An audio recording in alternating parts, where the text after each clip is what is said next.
各位等了好久，终于等到了一堆边境的大河，所以我们今天就来开箱大河。今天的两位，我们的主角都是大和号，一间是由野火 Verifier 它所设计生产的。那这一艘的版本大和号有分的版本，有分成标准版，然后进阶版以及豪华版。这一艘由于它的售价跟边境大河比较接近，就是所谓的野火大河的进阶版，所以我是拿它来跟边境大河来做个比对。OK， 那边境大河我会比较好奇，因为我一直都在等它，等到其他都已经做了好几艘船了，然后它才出现，所以我先猜边境大河来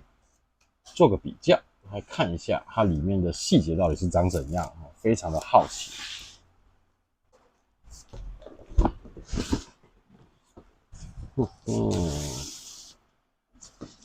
OK， 边境大河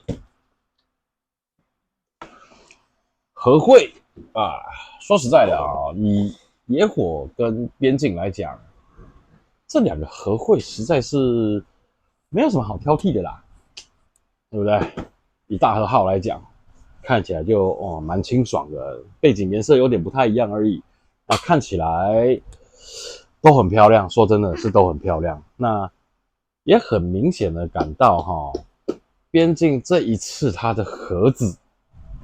比以前的盒子好很多。而以前的盒子，像我之前买那个赤城的剑桥，还有97剑弓，然后那个东西真的就盒子随便放一下就压坏，就变形了。OK， 好，这个版本它应该是属于海外版的第一版，跟中国大陆境内的是不太一样的。那海外版本呢，它有经过一些细节上的修复、修磨，然后包装上的调整，它才出货，所以才会这么久才出现。那船身呢，也跟大陆地区不太一样，因为大陆地区船身就丢在里面就出货了。那这一次它有用气泡袋做个保护，所以这一点我是觉得，边境有改善。OK，然后它把大部分的板件就直接有的板件它就直接藏在船身的这一包里面，也是靠船身在保护这些板件。这没什么问题，没什么毛病。好，主炮的板件另外放，舰岛的部分另外放，然后里面也附着 3D 列印件，包含 3D 列印件有盒子装，这一点Verifier 没做到，因为说真的，有盒子装，这个盒子到最后你也可以再另外的利用它。那它的 3D 列印件数量真的也不少，还蛮多的。OK， 好，那小部分的先这个样子我们来看一下 Verifier 的进阶版大盒里面是长怎样。那稍后我们再直接拍每个板件的细节给大家看一下。这个是边境大河的主要对手，野火大河的进阶版。不过野火的箱子真的是密合度做得很高啊，而且它的箱子也很硬，它的箱子很硬，可以非常好的去保护它里面的模型，这一点野火做得很棒。打开之后呢 ，OK， 说明书在上面，再来，野火一贯的作风预告了北卡罗来纳南达科他，还有高雄。不过为什么爱宕不见了，我就不知道。然后这个是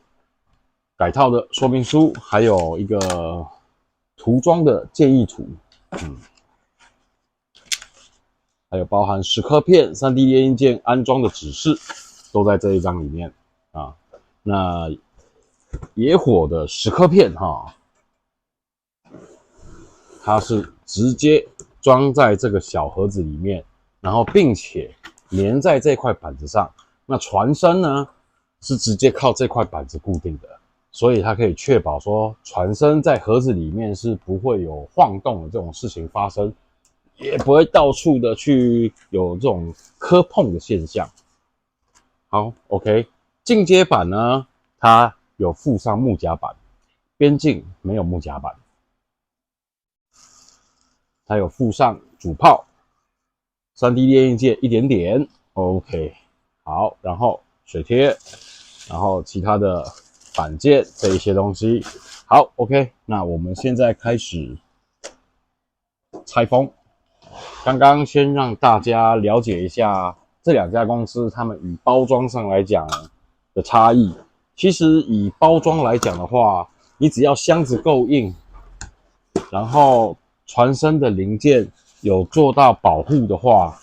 我是觉得这样就 OK 了。因为做到最后，盒子也是要丢掉。虽然盒会是一个蛮漂亮的东西，盒子还是要丢掉，不然会跟我一样，到处都是已经做好的模型盒啊。到最后，我怎么觉得家里的空间，工作室的空间越来越少。在开始介绍板件之前我想要跟各位讲的就是，我们尽可能的去避开所谓的细节考证的这个问题。那当然是比较大范围的设计跟它的建造不要出错，这样子就 OK 了。因为如果我们要计较到很 detail 的细节的话，你要如何拿出所谓的佐证去证明说边境是错的，去证明野火是错的，去证明田工是错的？我觉得应该没有人可以拿出这种证据，除非你到海底下去看沉在海底的那艘大和号，不然你以目前来讲，你所有的参考书籍都是人为它后续再做出来的。那以我手边的参考书来讲的话，它就是一些历史性上的照片。那历史性上的照片，你要说它是绝对的吗？没错，照片是对的。问题是，船每次出港再回来，它都有可能会做一些小地方的细节上的修改去修正。所以你要说，哪边该有铆钉哪边不该有铆钉，这种是讲笑话。说真的哪边该怎样，我觉得这个都不切实际。你只要主体装起来像大和号，这样就好了。包含今年我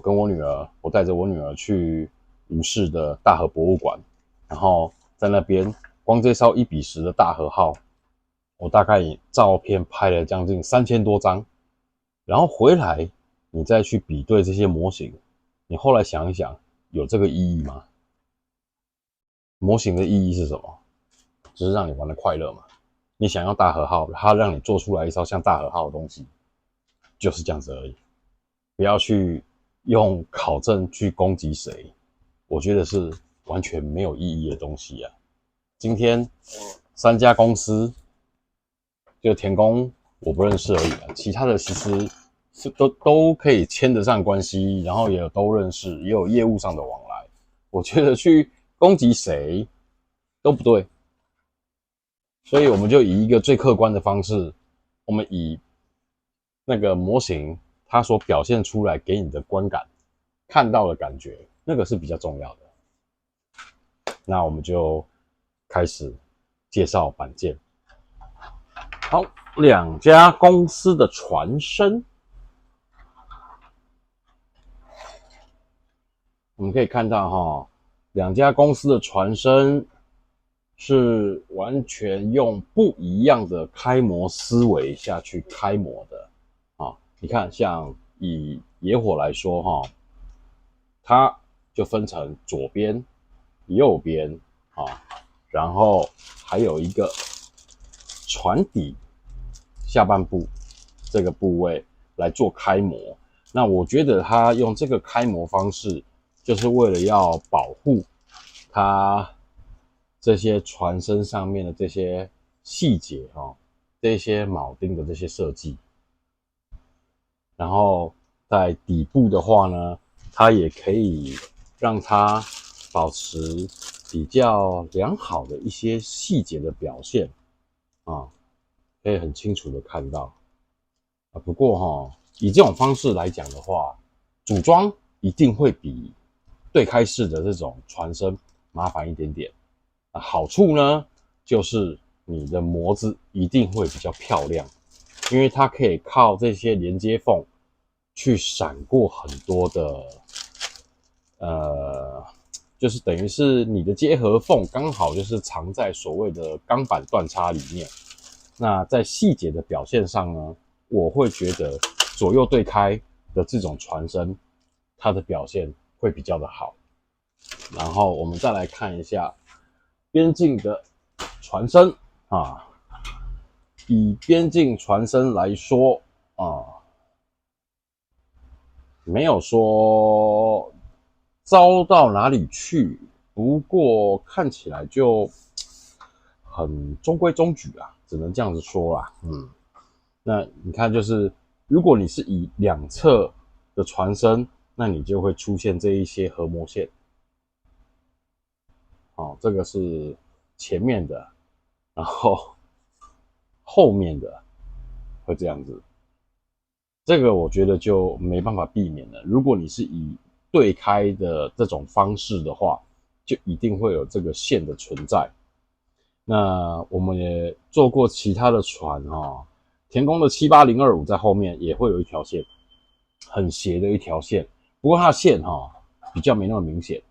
然后再加上富士美，它也一样会有这个线，不过它的线是往下跑的，往里面跑的。那边境的是往上跑的，所以以这个部分来讲的话，处理会比较费一点点的时间不过不至于没办法处理然后看一下船首的部分，这种比较老式的合模方式，中规中矩，所以靠近前面你就会看到这边有没有这个部位，它的弦外电路这边是开不出来的，它只能开一条线给你。这个不能怪边境，因为它的模子就是这样。好 OK， 弦外电路的长相也是这个样子，这个细节是长这个样子。然后到装甲区排污口，一路到后面。可是我觉得怎么会有这个东西这个我不知道这个是什么设计。然后这船身真的是钢板的纹路，真的会比较需要花一些时间下来修这些东西。好 OK， 然后大致上看起来没有什么很大的问题以船身来讲的话，中规中矩。好 OK。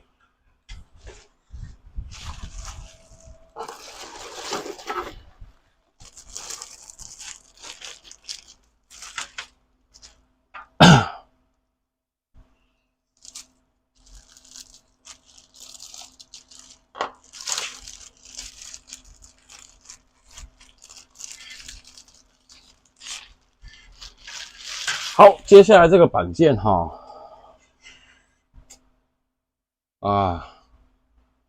就是怕这种情况发生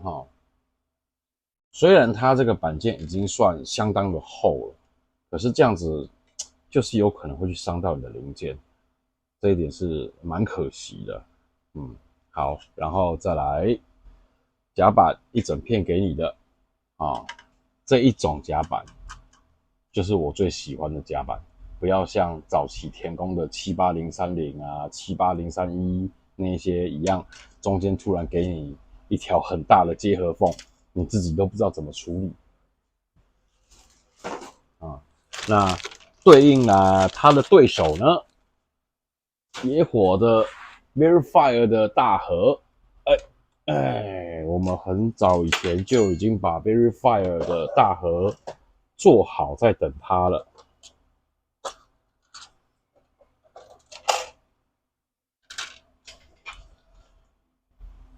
两家毕竟都是参照大和的设计，所以设计上不会差非常的多，你只会看到不一样的在这里。Verifier 在这边，它是做了一个跟甲板不一样的东西前面的这一些通气口这些东西，它是另外一个零件放下去的，整片的。那边境的它就不一样，它是全部都独立的开出来不过它的缝隙很明显的会比野火的大很多它的空间。野火在装这个东西的零件的时候你必须要去修整它的零件才塞得下去，因为它做的实在是密合度太高，所以才会有这种状况发生。那 Border 它已经把这个东西的预留孔已经开得这么大了，所以应该不会难放。我们到最后边境大河 Border 的大河，我也一样会把它制作起来好，然后再来这个就是它的机库的设计，它的船尾跟它机库的设计，不过没有小艇的滑轨，放艇区的那2个滑轨没有看见，所以不知道是不是配10颗片给你。然后我们来看一下野火的，就算你是标准版，你是那个进阶版或者是豪华版，它都在上面已经打上了预留孔它的定位孔给你，然后你可以把10颗片直接固定在它的预留孔上，它没有附任何的塑胶零件给你，它就直接给你10颗片所以这个部分的话 ，Verifier 它做起来，我觉得会相对的细致很多。好 ，OK， 再来就是两家的飞行甲板的设计没有什么很大差异，该有的防滑纹路都有出来然后没有什么好批评的，边境的这一个后飞行甲板看起来真的是还 OK，上面所谓的焊线这些东西都有出来，包含它在这边会放964 3连装的防空机枪的位置，它也把焊线直接就消失掉了，所以你在这边应该就可以直接放上96的3连装防空机枪，就直接放在这个位置。那你也可以看到 Verifier 它在这边的细节表现，它一样给你定位孔，所以一样是装10颗片，它的那个飞行轨道一样是10颗片。那边境的我就不知道它会变成什么样子还要再看它的说明书才会知道。舰首两间看起来基本上没有什么很大差异性。你说锐利嘛，差不多，只是使用的料件的颜色不太一样，然后开模的方式比较不太一样而已，所以看起来没有什么很大的差异性。好，再来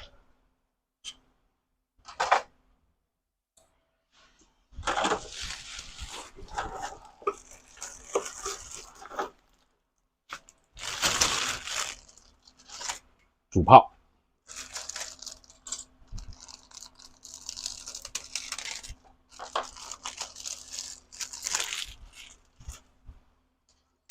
边境的主炮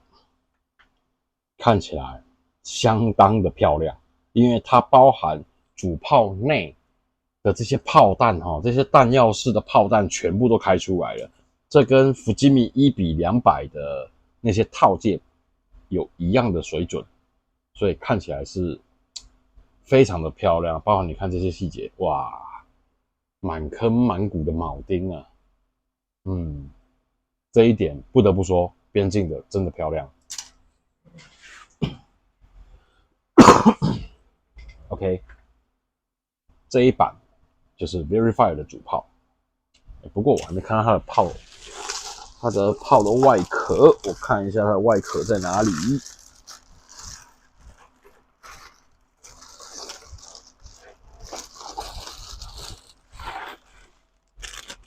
好，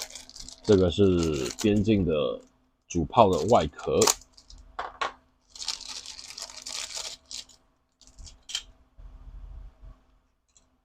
两家对比啊，看起来哦，有点不太一样。好，先说优点，在边境的主炮上，这个地方看起来是有很特殊的那种铸铁的纹路，所以它看起来的光泽度会不太一样。然后上面的这些爬梯的线啊，开得非常的锐利，可是这里有一条非常清楚的合模线，在这个地方，这个地方是需要打磨的。你可以看到这里啊，它的按照光影来看的话，它的装甲区是往上走的，可是它的合模线在下面，而且你看光线的反射，它是非常多边形的一个设计，跟以前我所意识到的大核的主炮是长得不一样的。那你要说考证对还是不对？对我来说，没有一家的大和号考证是对的。对啊，你要以什么东西为基准？你要以武港里面的那个1:10的大和为基准吗？那你这3家的东西就设计的都完全不一样。你要以书上来讲呢，你确定你的书是对的吗？因为真正的那一艘大和号现在就在海底啊，也没有人真的是亲眼去看过它的主炮到底是长什么样子。所以你要说考证吗？它就是个模型，你要考证个什么东西，我就觉得很怪啊。OK， 好，你看一下，这就是两家主炮在侧面，你可以看到侧面以光线来讲的话，它是不太一样的设计。以野火来说，这边是全平面，然后到前面来才会有折角出现。那以边境来说的话，这边就多了一个很大的三角形的折角，所以以构造上来讲的话，长得就有点不太一样了啊。然后边境的主炮看起来是蛮漂亮的，那野火的主炮呢，它必须要靠你去安装了这一些蚀刻片、这些护栏跟它的楼梯你才可以显现出它的细节。以这一点来讲的话，边境的主炮确实做得很漂亮。那内部机构呢，因为野火它没有做，所以这个比较就没有什么意义。好，以剑桥的部分来讲，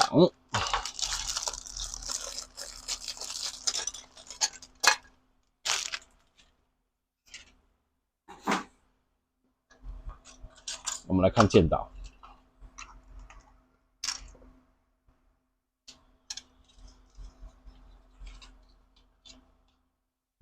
一样该有的防滑纹路，正面来看都有开上去，然后边境的防滑纹路所开的会比较锐利一点。野火的比较吃亏的是，因为它的颜色本身就比较淡，所以你看就看不太出来。好 ，OK， 来我们来看侧面。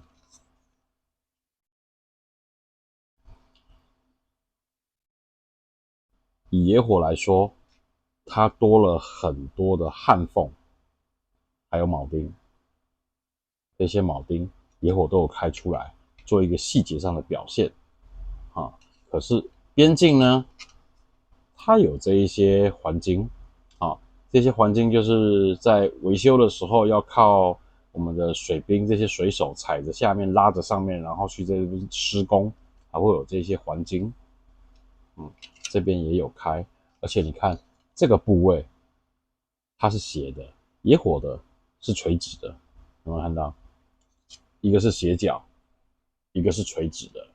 这个就是两家设计不一样的地方。然后包含在后面这边，这里的结构，它设计里也不一样。你要看它一不一样，基本上这边会有127的防空炮，所以安装上去之后，不见得会看到这里长得不一样的地方。好，那爬梯它有开出定位孔，所以代表这个部位会有蚀刻片，这里也会有蚀刻片。好，那野火呢是直接把爬梯开在上面，直接显现出来给你。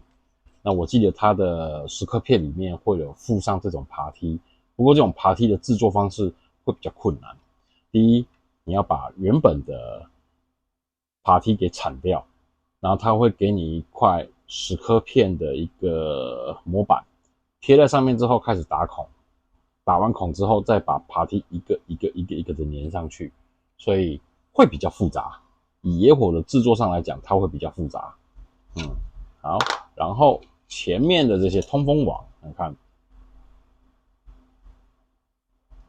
这看起来也差不多啊。好，这个部分你可以很明显的看到，野火的核膜线很明显的比较细，那边境的就很粗，它的核膜线很明显，所以这个地方你要花时间去打磨它，所以这个地方制作就比较花时间。好，在这个地方一些消防设备边境有做出来，野火没有。两边基本上对称的东西都是对称的，所以看起来没有什么很大的差异性。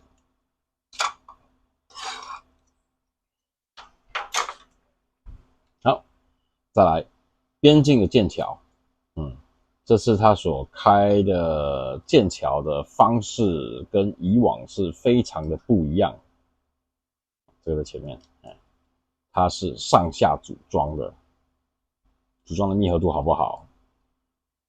剪下来就知道。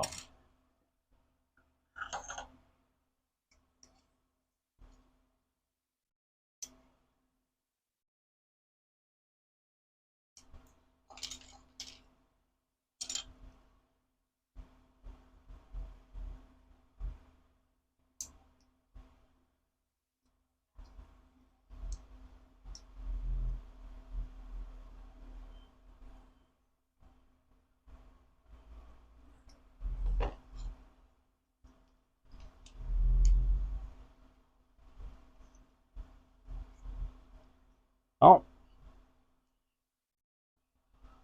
组装非常的简单，上下连起来就好，然后你就会看到一条缝在这里。我真的觉得怎么会有这种设计？啊，这也可能是它的优点啊，因为就很好装啊，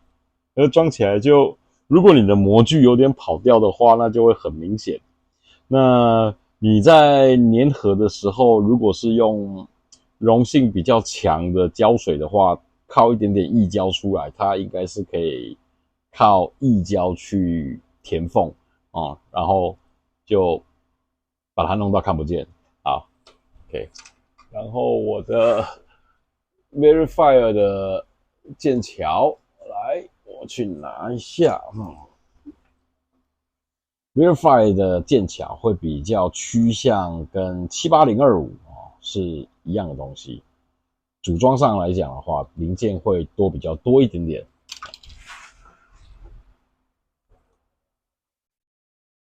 为了要增加大家的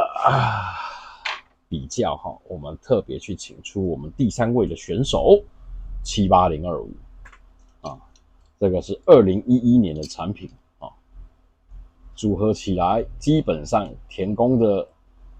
上层结构的密合度几乎是没话说，这个是田宫的强项啊，请忽略这边哈，这边我还没连死啊。对，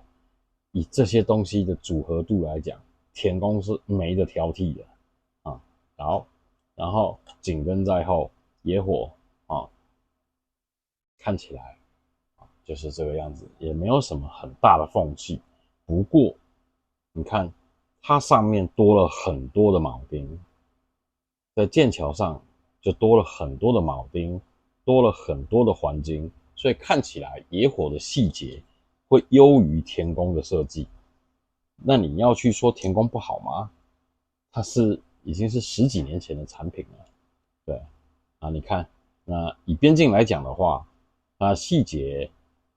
相对来讲它会少比较多，因为它没有铆钉这些东西，但是它其他的环金也有开在上面给你啊，两家看起来没有什么很大的差异。如果把这条缝解决掉的话，这一条缝解决掉的话，这两间基本上你没办法说谁好谁不好。OK， 好，再来，这个是边境的副炮，它的155副炮，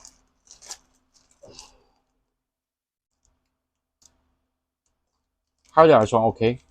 啊，所有的铆钉细节都有在上面。我觉得光线不太亮，所以拉个灯过来。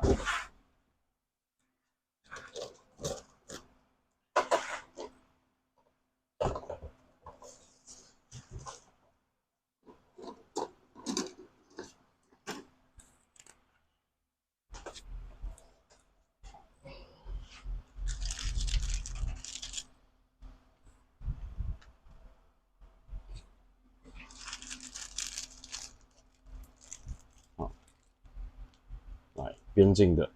副炮开了很多的铆钉在上面，副炮做的比较漂亮啊。好，然后野火的副炮，它就分的比较散，左右两侧底板上盖，而且野火的最大的缺失，它的副炮上面常常会缺肉，就像这样子。而且这个不是只有我遇到，还蛮多摩友遇到的，这是它的缺陷。然后正面呢，它也用这一块再把它做个分件啊，它主要应该也是为了要保护它的细节，所以它才会把模子开得这么细。不得不说，边境的在做这个会比较好做。零件越少的话，那一定是越好做。那你要零件少又要顾虑到细节的话，那就要看它的开模的技术啦。然后我看它的侧面，它那种金属感啊，这种金属感跟主炮一样的设计，我觉得这一点蛮漂亮的。那野火呢，开起来，它就是可以让你插环金在这边。那我也不知道它是塑胶还是做蒙皮给你，所以它会有点凹凸不平的感觉。实际上做起来，我是觉得野火这个也很漂亮。OK， 再来副炮的炮衣，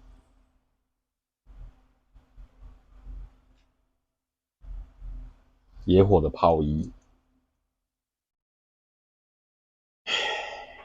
没有比较，没有伤害。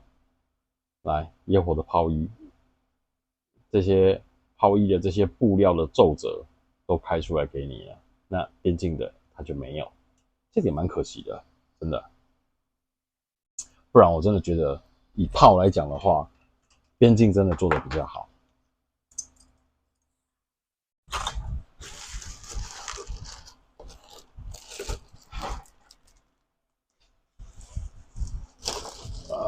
找一下它的 OK， 好来烟囱的板件，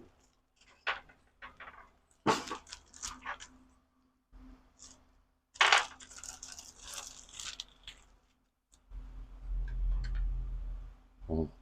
一整排的铆钉啊，一整排的铆钉，所以它就是尽可能的让你看它的细节要做得很漂亮。这个是都有印出来，来野火的，然后你看它这边，它为了要顾及它的铆钉，然后这边就还多了一块合模线，结果造成它的铆钉全部都拉成直的，看得清楚吗？铆钉全部都变形，合模线以上全部变成长条形，合模线以下正常的铆钉。来，野火的直接把铆钉开在旁边，上面不给你，因为你如果真的变成这样子，那你不如不要开铆钉，你还要花时间去把它铲掉，不然你留这个铆钉在这边，这是能看吗？他这设计真的是没有顾虑到这个东西啊，真蛮可惜的啦。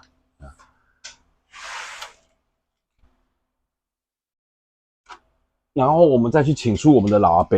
啊，我们的老阿伯，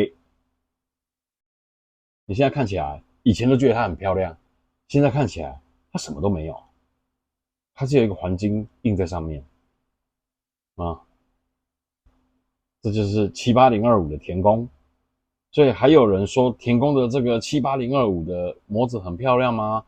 那时代已经过去了，现在比起来，实际上比起来，以细节来讲的话，这两家厂商绝对都超越田宫，只是差在说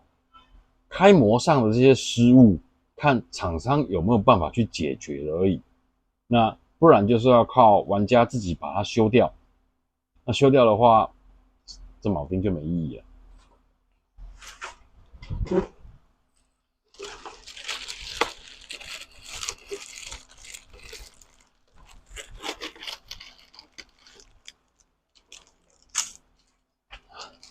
这个是它的弹射架，我们来看我们的无式弹射架，跟一般的厂商不一样，它直接开么字形的给你，啊，一个么字形的给你，所以它可能是下面一块底板装上去，弹射架就做好了，超简单，上面的细节铆钉到位，看起来也蛮漂亮的。那野火呢？野火是靠蚀刻片，所以以细节上来讲的话，你拿塑胶件去跟蚀刻片比，不公平，对不对？所以这部分来讲就没办法比。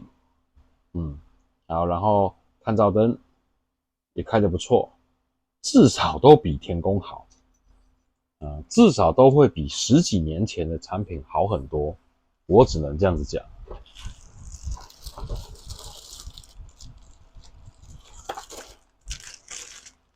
然后这一版呢是传声组装里面的隔板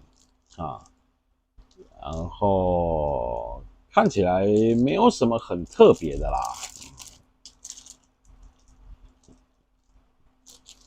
然后主舵上面帮你印了纹路在上面，这一些装甲钢板的结构就帮你印在上面了，副舵没有印，只顾一个，没办法顾到两个吗？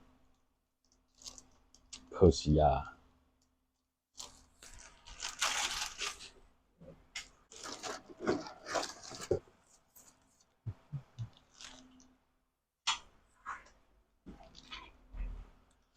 来，刚刚看完边境的副舵，我们来看野火的副舵。看不看得懂？看不看得见？有没有看到上面很清晰的铆钉都在上面，纹路都开在上面，所以野火这个小细节它也没放过。它以细节来讲的话，它也是开的，这个地方也是开的比边境好。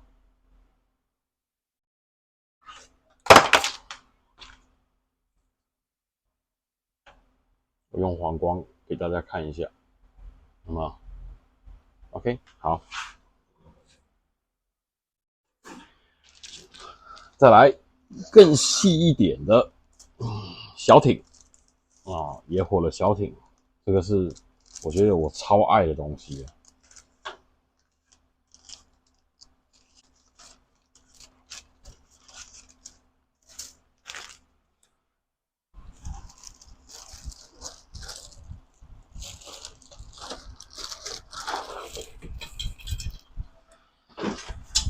啊，东西掉一地啊！我觉得我工作室怎么越来越小间了？明明就已经有3个工作台了。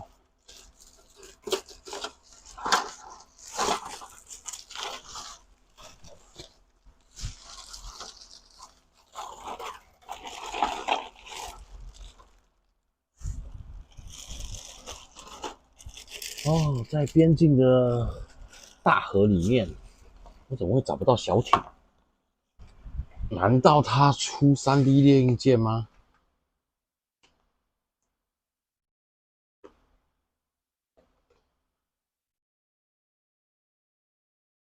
看起来也不像。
结果我还真的在盒子里面没看到小艇。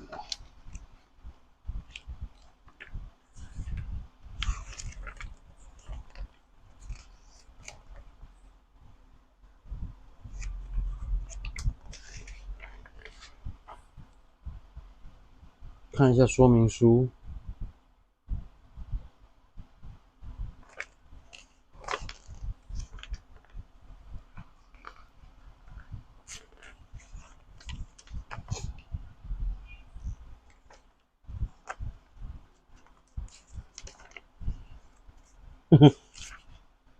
看了老半天，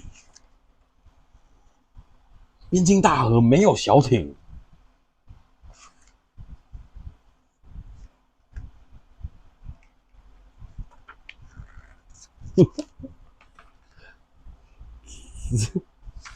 啊，没得比较，边境大河没有附上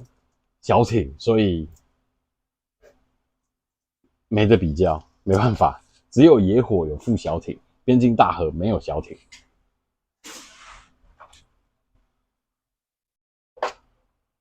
所以连你想要把小艇留下来当以后的备料的机会都没有，因为他连给都没给你啊。OK，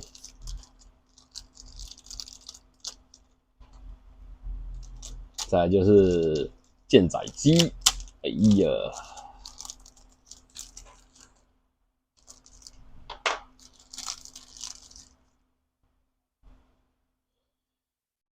舰载机的模式采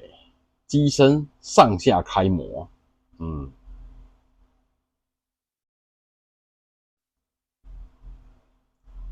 嗯，只有朝上的面有纹路，只有朝上的面有纹路，朝下的面没有纹路。OK， 好吧，那也没关系啊，反正就飞机又不是主角，对不对？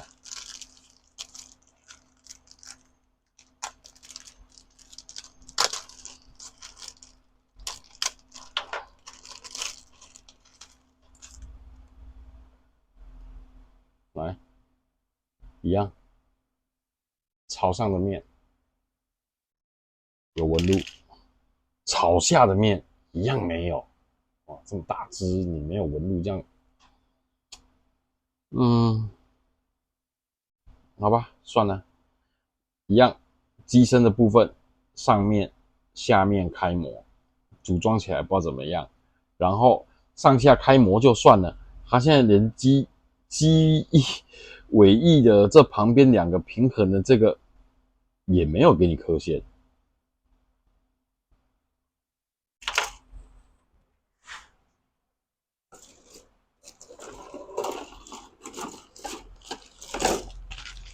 来，野火的飞机。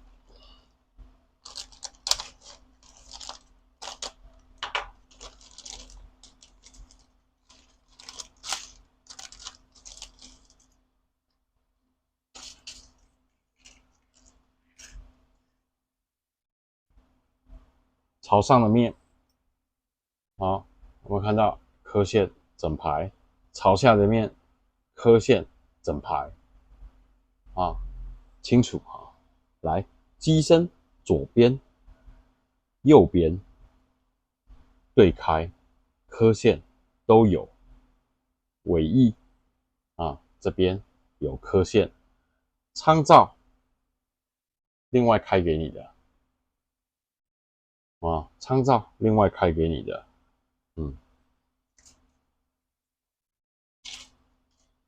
然后这个是野火的127高射炮，好，来零式水针，你看它的细节，野火的细节，它飞机的细节，上下都有刻线，哇，这个野火的飞机真的是开得漂亮，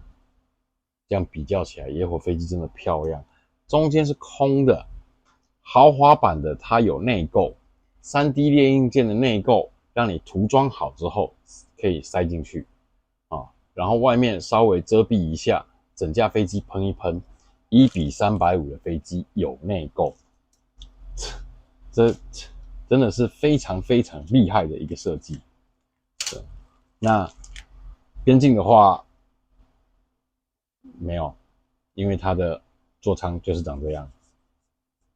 所以这个我觉得再比下去也只是个伤害而已啊。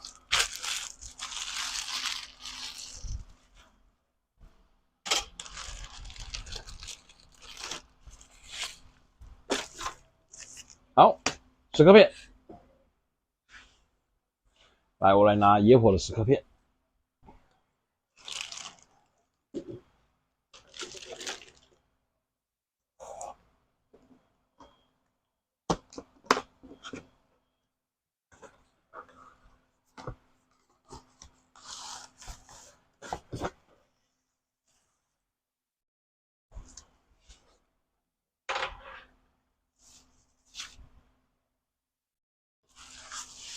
这个是边境的蚀刻片哈，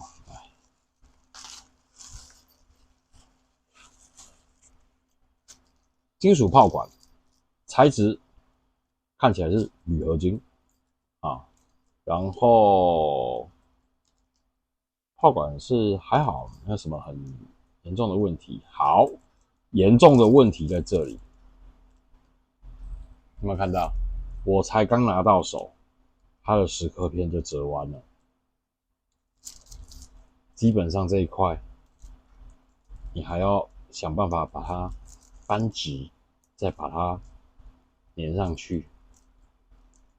有的，如果你折到很重要的东西，它就直不回来了。所以这一点，边境就很糟糕。最该保护的东西，就是越精密的东西，你越该保护。Verify 呢，它做了一个白色的小盒子，然后给你粘在盒子上，所以它就不会掉出来。拿到手的时候就是这个样子。野火的，就算你是标准版，它也附了这个给你啊。这一片有什么东西？这一片就是你的舰载机的滑轨，然后油布甲板的走道，舰载机的支撑，然后卷扬机的座，然后总共几片？1、2、3、4、5，边境的1片、2片，看起来是3片吧。然后我觉得它东西拿出来会散的到处都是，所以我觉得等我开始制作的时候再把它打开好了。这个包装真的是很糟糕的包装。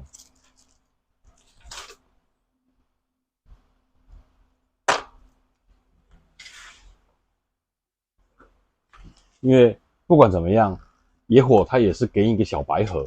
可以把蚀刻片都装起来。装起来以后，自然就比较不会去伤到蚀刻片。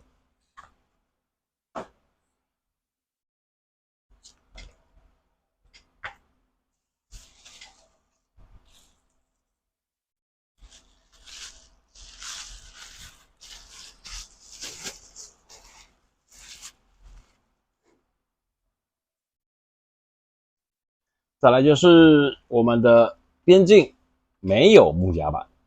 只有 Verifier 它有木夹板。那木夹板进阶版的是一般公司制作的，所以它的背胶不是3M，豪华版的才是3M。一般的这种进阶版呢，它的纹路它是人造皮的纹路，那豪华版的是3M的背胶跟实木的薄片去做成的，所以看起来东西的效果也会不太一样。我要找一下看有没有3M的。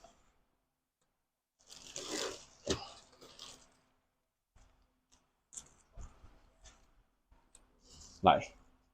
这是 Verifier 的豪华版所附的，然后这个左边这个是进阶版的，所以东西看起来就已经是不一样了，光是纹路、色泽各方面的不一样。然后背胶 3M， 对，所以其实要买 Verifier 的产品，我真的觉得是你直接就买豪华版的，不要再买什么进阶版这些，因为东西是不一样的，除非你的经销商愿意帮你选配 3M 的背胶，除非他愿意帮你做特制的这个规格，然后卖给你。所以基本上你已经开始玩船了，船的细节又要求的比较高，我建议还是买豪华版。好，如果你的真的是预算有限，你又想做一艘大和号的话，边境跟野火其实都还算 OK， 毕竟它做起来就是大和号。那我最不推的就是田宫的78025，因为劳民又伤财啊，东西贵，而且它年代久远，它的细节也跟不上现在的设计。不过至少它已经陪了我们非常非常久的一段的时间。你要说田宫不对吗？他2011年就给你生了这个玩具出来让你玩了，他也功成名就，功成身退啊，我觉得是这个样子。所以边境的大盒跟野火的大盒，我是觉得要么就都买啊，真的，要么就都买啊。如果你是玩军舰的，你不可能只做一艘大和号，你的大和号一定会做的很多次，因为你永远不会觉得你有一艘大和号是你自己做出来是你满意的，你一定会做到你满意为止，所以不用去 care 所谓的比较，要么就两家都买，有闲钱再去买天空，预算比较低一点点的话，野火的进阶版可以考虑，台湾标准售价4500块，然后对，台湾标准售价4100块，边境台湾标准售价4500块，所以野火的反而会比边境的便宜一点点，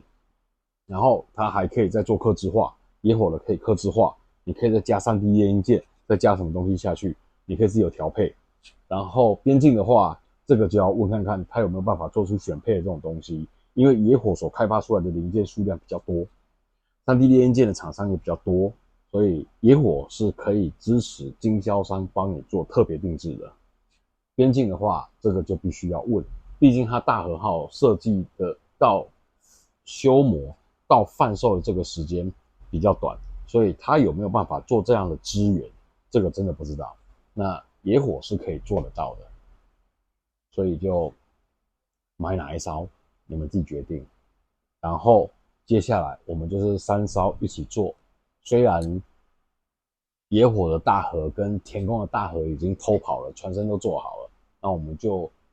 下一部影片就直接开始从边境大河的制作开始，等进度赶上了，然后到跟 Verify 跟田宫一样的时候，我们再3烧一起制作来做比较。那到最后我可能会取向说，先暂时不上色，